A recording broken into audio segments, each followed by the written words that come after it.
नमस्कार दोस्तों, स्वागत है आपका हमारे चैनल गोविंद गोपाल में फिर से एक बार। दोस्तों इस वीडियो में हम बात वैसे संडे की करेंगे, क्योंकि संडे को एक मीटिंग हुई थी और उस मीटिंग में शिक्षा मित्रों के जिलाध्यक्षों को बुलाया गया था लखनऊ में दारुसफा में। ये मीटिंग ली गई थी उत्तर प्रदेश प्राथमिक शिक्षा मिशन के प्रदेश अध्यक्ष शिव कुमार शुक्ला जी ने। लेकिन इस मीटिंग में जो मुख्य बात थी बातें करने की, वो ये थी कि सितंबर में शिक्षा मित्रों का जो एक महा आंदोलन होने जा रहा है, उसकी रणनीति कैसे कैसे क्या क्या बनेगी।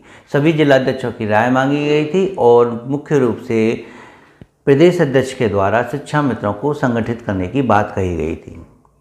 अभी फ़िलहाल हम यहाँ बात होती है कि शिक्षा मित्रों को सितंबर में क्या इस महा आंदोलन के लिए तैयार रहना चाहिए। बहुत से शिक्षा मित्र कह रहे हैं कि ये आंदोलन 5 सितंबर को होना चाहिए और एक करो या मरो की स्थिति में होना चाहिए, यानी आक्रोशित रूप से ये आंदोलन होना चाहिए।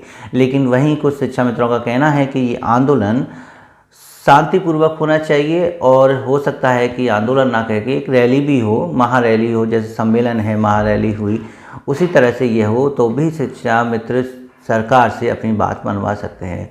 लेकिन शिव कुमार शुक्ला जी की इस बैठक में जो मुख्य रूप से रणनीति सामने निकल के आई, उसमें एक अंतिम बिंदु जो निकल के आया, उसको लेके शिक्षा मित्रों की आपत्तियां शुरू हो गई हैं। उन्होंने कहा है सभी जिलाध्यक्षों से कि इस महा आंदोलन के लिए हमें धन की आवश्यकता तो होगी, और जाहिर सी बात है कि कहते हैं कि बिना पैसों के तो क्रांति भी नहीं होती। तो ये बात ध्यान में रखते हुए उन्होंने शिक्षा मित्रों से संघर्ष शुल्क लेने की बात कही है। कुछ संघर्ष शुल्क की जो सीमाएं हैं वो अलग अलग हो सकती हैं, कहीं कुछ निकल के आती है, लेकिन कुछ लोग इसको कह रहे हैं कि प्रति शिक्षा मित्र 500 रुपये संघर्ष शुल्क लेके इस आंदोलन को आगे बढ़ाना है। 500 रुपये संघर्ष शुल्क लेना प्रत्येक शिक्षा मित्र से आपकी निगाह में सही है या गलत, वो आपका व्यक्तिगत मामला है। आप चाहे तो नीचे कमेंट करके बता सकते हैं। लेकिन कहीं ना कहीं जो नकारात्मक सोच वाले शिक्षा मित्र हैं, वो इसको नकारात्मक दृष्टि से देखेंगे कि संघर्ष शुल्क लेने के बाद शिक्षा मित्रों का होगा कुछ नहीं, बल्कि प्रदेश अध्यक्ष का जो है खाता भर जाएगा पैसों से। लेकिन यहाँ बात आती है कि आपको भी क्या लगता है कि 1,47,000 शिक्षा मित्र यूपी में हैं, तो इतने में से अगर ज़्यादा तो नहीं कहेंगे क्योंकि इतने तो इकट्ठे ये लखनऊ में होंगे नहीं, 50,000 भी शिक्षा मित्र इकट्ठे होते हैं तो उनकी व्यवस्था, उनको वहाँ रुकने की व्यवस्था, टेंट की व्यवस्था, और अगर ये आंदोलन अनवरत चलेगा तो कितने दिन तक ये व्यवस्था बनाए रखनी चाहिए, इसके लिए देखो पैसे की आवश्यकता पड़ती है।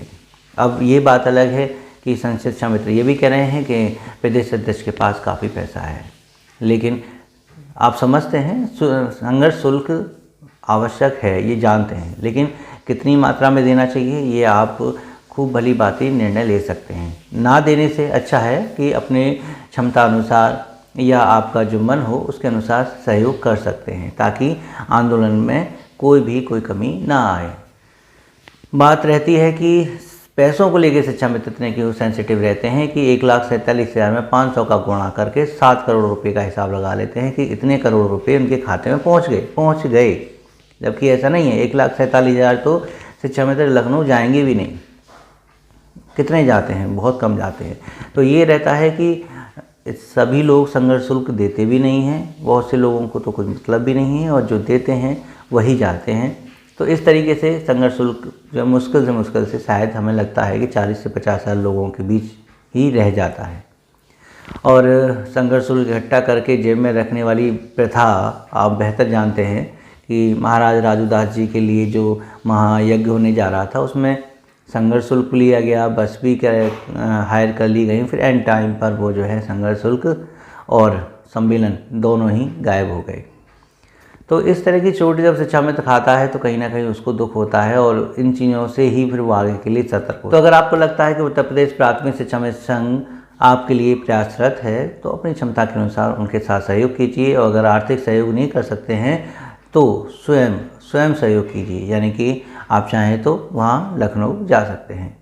तो आज की वीडियो में हम बस आपसे इतना ही सवाल पूछना चाहेंगे कि आपको क्या लगता है कि बिना आर्थिक सहयोग के क्या कोई आंदोलन हो सकता है? क्या कोई प्रदेश अध्यक्ष सिर्फ और सिर्फ अपने खर्चे पर ही, अपनी ही जेब से, अपने अकाउंट से एक इतना बड़ा महा आंदोलन लखनऊ की ज़मीन पर करा सकता है? अगर इसका जवाब नहीं है तो आप उसका बेहतर तरीके से जानते हैं। नीचे कमेंट करके हमें ज़रूर बताइएगा। वीडियो अच्छी लगी हो तो प्लीज़ इसे लाइक और शेयर करना मत भूलिएगा। चैनल पर नए हैं तो चैनल को सब्सक्राइब कर लीजिएगा। मिलेंगे आपसे अगली वीडियो में ऐसे ही कुछ अपडेट के साथ। तब तक के लिए नमस्कार, जय हिंद।